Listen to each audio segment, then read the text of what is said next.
چھری کاٹ دیتی ہے. It is the law of the nature جو اللہ نے اس کے لیے قانون متعین کر دیا. لیکن یہ اللہ کا قانون وسیلہ ہے.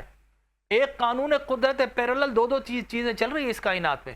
ایک تو اللہ نے قانون وسیلہ بنایا ہے کہ شادیاں کرو گے اس کے بعد تمہاری اولاد ہوگی, استاد کے پاس جاؤ گے تو تمہیں تعلیم ملے گی, ٹھیک ہے نا, ماں باپ تربیت کریں گے تمہارے مائل اسٹونز اچھے ہو جائیں گے, ٹھیک ہے نا. اسی طریقے سے تم اگر چاہتے ہو کہ رزق حلال ملے تو کسب یا محنت کرنا پڑے گی, اسٹرگل کرنا پڑے گا, پڑھنا پڑے گا, علم حاصل ہوگا. تو اللہ نے اس کائنات کو قانون وسیلہ کے تحت بھی چلایا ہے لیکن اپنے قانون قدرت کے لیے بھی. اب عام لوگوں کو دھوکہ یہ ہوتا ہے کہ صاحب اگر وسائل کو مان لیں, وسیلوں کو مان لیں تو اللہ کی قدرت کیا ہوگا. ہم نے کہا نہیں, ہم اللہ کی قدرت کو بھی مانتے ہیں, اللہ کے قانون وسیلہ کو بھی مانتے ہیں. لہٰذا قانون وسیلہ تو یہ ہے کہ آگ جلاتی ہے, قانون وسیلہ تو یہ چھری کاٹ دیتی ہے. لیکن میں نے آگ سے پوچھا آگ تو نے ابراہیم کو جلایا کیوں نہیں؟ چھری سے پوچھا چھری تو نے اسماعیل کے سر کو یا آپ کے حلقوم کو کاٹا کیوں نہیں؟ تو وہ آگ جواب دیتی ہے کہ صاحب اگر بشر ہوتا ہے تو میں جلا دیتی ہوں, نور ہوتا ہے تو میں ہار جاتی ہوں. اسی طرح چھری نے کہا کہ اگر بشر ہوتا, نور مصطفیٰ حضرت اسماعیل کے پشت میں نہ ہوتا تو میں کاٹ ڈالتی, لیکن یہاں پر نور مصطفیٰ جگمگا رہا تھا لہٰذا ہار جاتی ہوں. لہٰذا اللہ تبارک و تعالی نے وہاں وسیلہ دکھایا. اب آپ یہ دیکھیے بڑی عجیب و غریب بات ہے. موسیٰ علیہ الصلوۃ والتسلیم جناب ہوتا یہ کہ جب وہ فرعون کی فوج آتی ہے تو ان کی بہن انہیں تندور میں ڈال دیتی ہے اور وہ آگ کچھ نہیں کرتی. اسی طرح جب موسیٰ علیہ الصلوۃ والتسلیم فرعون کے محل میں جاتے ہیں وہ شک میں مبتلا ہوتا ہے تو حضرت آسیہ بولتی نہیں تو بچہ آزمانے کے لیے وہ آگ کا انگارہ ڈالتے ہیں تو زبان جل جاتی ہے. تو یہ ڈیفرنس کیا ہے؟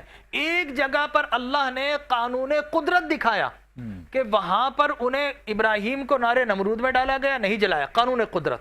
یہاں پر اللہ نے موسیٰ کلیم کو وہاں اس تندور میں ڈالا گیا, قانون قدرت دکھایا. قدرت یہ ہے کہ وہ آگ کو کہتا ہے کہ یا نارو کونی بردم بسلامن علی ابراہیم, اے آگ ٹھنڈی ہو جائے ابراہیم پر. تو یہ رب کی قدرت ہے, وہ ٹھنڈی ہو جاتی ہے, موسیٰ کلیم پر ٹھنڈی ہو جاتی ہے. لیکن جب اللہ تبارک و تعالیٰ قانون وسیلہ دکھاتا ہے تو وہی آگ کا انگارہ موسیٰ علیہ الصلوۃ والتسلیم کی زبان کو جلا دیتا ہے. میں نے پوچھا فرق کیا ہے؟ جواب آیا اے او نادان, دونوں جگہ بچانا ہی مقصود تھا. وہاں آگ کے ذریعے بچا لیا اور یہاں آگ کے ذریعے ان کی زبان کو جلا کر بچا لیا. تو اللہ تبارک و تعالیٰ کی شان اور قدرت ہے, اور یہ قدرت کا مظہر اس یوم عرفہ میں ہمیں نظر آتا ہے کہ کشا کشاں عشاقان رسول, عشاقان مصطفیٰ اور حرم کعبہ کے ماننے والے پوری دنیا سے اپنی لباس فاخرہ کو اتار دیتے ہیں, اپنی دستار فضیلت کو اتار دیتے ہیں, اپنی بولیاں ختم کر دیتے ہیں, اپنے سارے ڈفرینسز پریولیج ختم کر دیتے ہیں. حتیٰ کہ اللہ نے اہتمام کر دیا کہ تم نے جوتا بھی وہ نہیں پہننا جو کہ بہت اچھا برینڈڈ ہو, لہٰذا تم نے بالکل ایسی چپل پہننا ہے کہ جس سے فقر کا اور غنا کا اور سخاوت کے سارے امتیازات ختم ہو جائیں. اللہ نے ساری ڈسکریمنیشن ختم کر دی ہے. اور آپ یہ دیکھیں رنگ و نسل کی بھانت بھانت کی بولیاں بولنے والے ہیں, لیکن کیا عجب منظر ہمیں نظر آتا ہے کہ ان کا لباس بھی ایک ہی ہے, کفن نما, ٹھیک ہے نا, ان کی ڈائریکشن بھی ایک ہے, حتیٰ کہ ان کی بولیاں بھی ایک ہے, لبیک اللہم لبیک کی صدائیں لگا رہے ہیں. یہ مساوات, یہ ایکویلٹی حج کے علاوہ کہیں نظر نہیں آئے گی. لہٰذا اس دن جب یوم عرفہ میں بندہ وقوف عرفہ کرتا ہے تو اللہ تبارک و تعالی فرشتوں میں فخر و مباحت فرماتا ہے کہ میرے بندوں کو دیکھو, یہ نہ جانے کہاں کہاں سے چل کر آئے ہیں. آج کل تو آپ کو پتا ہے کہ ہم نے جہاز پر بیٹھے چلے گئے, لیکن آج بھی مشقت ہے صاحب. آج تو انسانی ہیومن اجتہام ہے, ہیومن موب ہے, ٹھیک ہے نا, پھر گرم موسم ہے, سہولت کتنی بھی دے لے, حج جو ہے مشقت کا نام ہے. چنانچہ مشقت تو آتی رہے گی. پہلے مشقت تھی کہ انسان جو ہے وہ چل رہا ہے تو سنگریزے ہیں, طواف کر رہا ہے تو سنگریزے ہیں, دھوپ اوپر سے تمازت دھوپ کی ہے. لیکن آج کی جو مشقت ہے وہ اجتہام ہے جو حالت احرام سے لے کر حج کے آخری ایام تک آپ کو مشقت ہوتی ہے. آپ جائیے کبھی عرفات سے مزدلفہ کی طرف اور مزدلفہ سے جمرات کی طرف, تو آپ کو پتہ چلے گا حج جو ہے مشقت کا نام ہے. لیکن اس میں اگر کسی نے صبر کر لیا اور یوم عرفہ میں جب وقوف عرفات پر کھڑا ہوتا ہے تو اللہ تبارک و تعالی فرماتا ہے کہ اے فرشتوں گواہ ہو جاؤ, اور حاجیوں تم نے میری خاطر یہ حلیہ اپنایا ہے تو یاد رکھو کہ تمہارے گناہ اگر درخت کے پتوں سے بھی زیادہ ہو، ریت کے ذروں سے زیادہ ہو، سمندر کے جھاگ سے بھی زیادہ ہو، تو میں تمہاری بھی بخشش کر دوں گا، اور اہم بات یہ ہے کہ جس کی تم دعا کرو گے بخشش کی، اس کی بخشش اور مغفرت بھی فرما دوں گا۔ چنانچہ اسی طرح طبرانی کی حدیث مبارک ہے، کچھ لوگ آگے، ایک انصاری اور ایک ثقفی حضور اکرم صلی اللہ علیہ وسلم کی بارگاہ میں حاضر ہوئے کہ یا رسول اللہ، ہم آپ سے کچھ استفسار چاہتے ہیں، کچھ سوالات چاہتے ہیں، ان کے جوابات چاہتے ہیں، یا رسول اللہ ہماری رہنمائی فرمائیے۔ تو حضور اکرم صلی اللہ علیہ وسلم نے فرمایا، نور نبوت سے آپ نے فرمایا کہ یہ بتاؤ، تم جو پوچھنا چاہتے ہو وہ تم بتاؤ گے یا اللہ کا رسول بتا دے؟ اللہ، ٹھیک ہے نا؟ تو انہوں نے کہا یا رسول اللہ آپ ہی بتا دیں۔ تو آپ نے فرمایا سنو، تم حج کے متعلق پوچھنے کے لیے آیا؟ فرمایا قسم ہے اس ذات کی جس کے قبضہ قدرت میں ہماری جان ہے، یا رسول اللہ ہم یہی پوچھنے آئے تھے۔ حضور نے فرمایا سنو، جب حالت احرام یعنی چادریں اوڑھ کر جب کوئی نکلتا ہے، قدم اٹھاتا ہے، ہر قدم کے بدلے اللہ ایک گناہ مٹا دیتا ہے، ایک نیکی عطا کر دیتا ہے۔ پھر وہ جب خانہ کعبہ کا طواف کرتا ہے اور 2 نفل پڑھتا ہے تو اولاد اسماعیل میں سے ایک غلام آزاد کرنے کا اجر عطا کرتا ہے۔ پھر اگر وہ سعی کرتا ہے تو اللہ تبارک و تعالیٰ 70 غلام آزاد کرنے کا ثواب عطا فرماتا ہے۔ اور پھر فرمایا کہ جب وہ یوم عرفہ میں آتا ہے تو اللہ تبارک و تعالیٰ اپنے انوار و تجلیات کی ایسی تجلی ان پر نازل کرتا ہے کہ وہ گناہوں سے پاک و صاف ہو جاتے ہیں۔ پھر وہ منی میں آتے ہیں تو اللہ تبارک و تعالیٰ منی کے اندر کرم کرتا ہے، قربانی کرتے ہیں تو وہ ذخیرہ آخرت بن جاتا ہے۔ اور پھر جب وہ طواف زیارت کرتے ہیں، فرشتہ آتا ہے، اس کے کاندھوں پہ ہاتھ رکھتا ہے، میاں تم نے اتنی مشقت اٹھائی ہے اللہ کی رضا کے لیے، تو اب تم پاک و صاف ہو گئے ہو، اب آئندہ تم نے گناہ نہیں کرنا ہے۔ تو اللہ تبارک و تعالی ہمیں مسٹر کلین کر کے وہاں سے بھیجتا ہے۔ کیا بات! اور دیکھیے ایک آخری بات میں اس زمانے میں کہوں، علماء کرام بھی تشریف فرمائے ہیں، میں بے ادبی نہیں چاہتا، لیکن معاملہ یہ کہ حضرت اللہ تبارک و تعالی فرماتا فَأَيْنَمَا تُوَلُّوا فَثَمَّ وَجْهُ اللَّهِ، تم جدھر بھی رخ کرو گے اللہ کو پاؤ گے اسی جگہ پر۔ وَنَحْنُ أَقْرَبُ إِلَيْهِ مِنْ حَبْلِ الْوَرِيدِ، اللہ تمہاری شہرک سے بھی قریب ہے۔ تو لوگ کہتے ہیں کہ صاحب یہ وسیلوں کی کیا ضرورت ہے؟ میں جاؤ حج پر جاؤ، تمہیں پتا چلے گا وسیلوں کی کتنی اہمیت ہے۔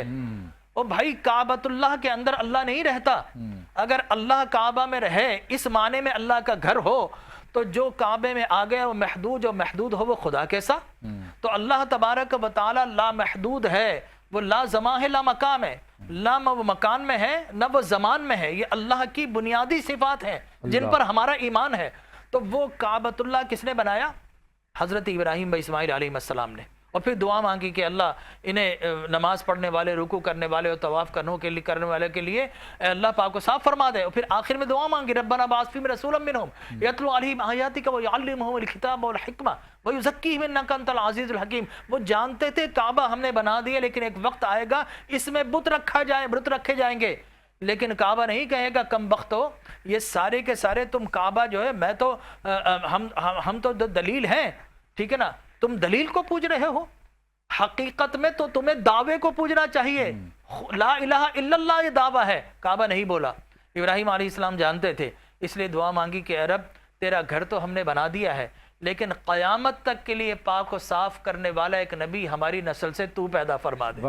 تو یہ مقام ابراہیم کے پتھر پر کھڑے ہو کر جب آپ نے حضور کی میلاد کی دعا مانگی تو اللہ تبارک و تعالی کے کرم سے وہ پتھر جھوم گیا، اپنا سینہ شک کر دیا اور قیامت تک کے لیے نقوش پائے ابراہیم کو اپنے سینے میں جذب کر لیا، ٹھیک ہے نا۔ تو یہ سارے مقام کعبۃ اللہ اور حجر اسود، حضرت عمر کہتے ہیں کہ تو کالا پتھر ہے، عمر کا دل نہیں چاہتا تجھے چومے، خدا کی قسم عمر اس لیے چومتا ہے کہ تجھے لب مصطفیٰ نے چوما ہے، ٹھیک ہے نا۔ مقام ابراہیم، حضرت ابراہیم کے نشان قدم، اور پھر آب زمزم آپ پیتے ہیں تو حضرت اسماعیل علیہ السلام کی پیر کی ایڑیاں جب ٹچ ہوتی ہے تو وہاں سے نکلنے والا پانی۔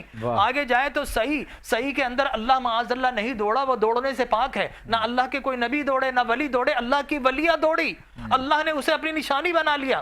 میدان عرفات کے متعلق کہا جاتا ہے حضرت آدم اور حضرت حوا کی ملاقات کا دن، یا حضرت ابراہیم کے تفکر کا دن یا پہچان کا مقام، لہٰذا وہ بڑا مکرم، وہ بڑا معزز۔ پھر آگے جائیں مینا کے اندر تو پھر ہم سب پتھر سے پتھر کو مارتے ہیں، عجیب و غریب معاملہ ہے، عجیب و غریب معاملہ ہے، ہمیں سامنے پتھر نظر آ، پتھر سے پتھر کو مارتے ہیں۔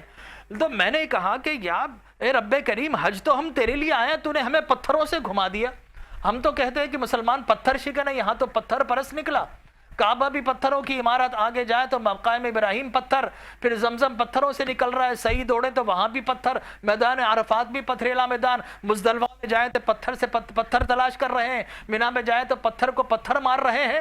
تو یہ کیا معاملہ ہے؟ اے رب ہم تو تیرے لیے آئے تھے. اللہ فرماتا بَأَذِّن فِي النَّاسِ بِالْحَجِّ يَأْتُوكَ رِجَالًا، اے ابراہیم تو اذان حج دے، یہ لوگ تیرے لیے آئیں گے. واہ واہ واہ. اللہ فرماتا ہے کہ لوگوں تم میرے لیے آئے ہو، لیکن میں تمہیں اپنے محبوب نبیوں اور ولیوں کی یادگار پر بھیجوں گا. یاد تم ان کو کرو گے، وسیلہ ان مقامات کو بناؤ گے، اور جب واپس پلٹو گے تو اللہ تبارک و تعالی یہ مجدہ سنائے گا کہ اگر تم نے وَلَمْ يَفْسُقْ رَجَعَكَ يَوْمٍ وَلَدَتْهُ أُمُّهُ، کہ جب تم واپس پلٹو گے میرے محبوب نبیوں اور ولیوں کے مقامات کا قرب حاصل کر کے اور میری کبریائی بیان کر کے، تو تمہیں اس طرح واپس کروں گا گویا آج ہی ماں کے پیٹ سے پاک و صاف ہو کے پیدا ہوئے. کلام پیش کر.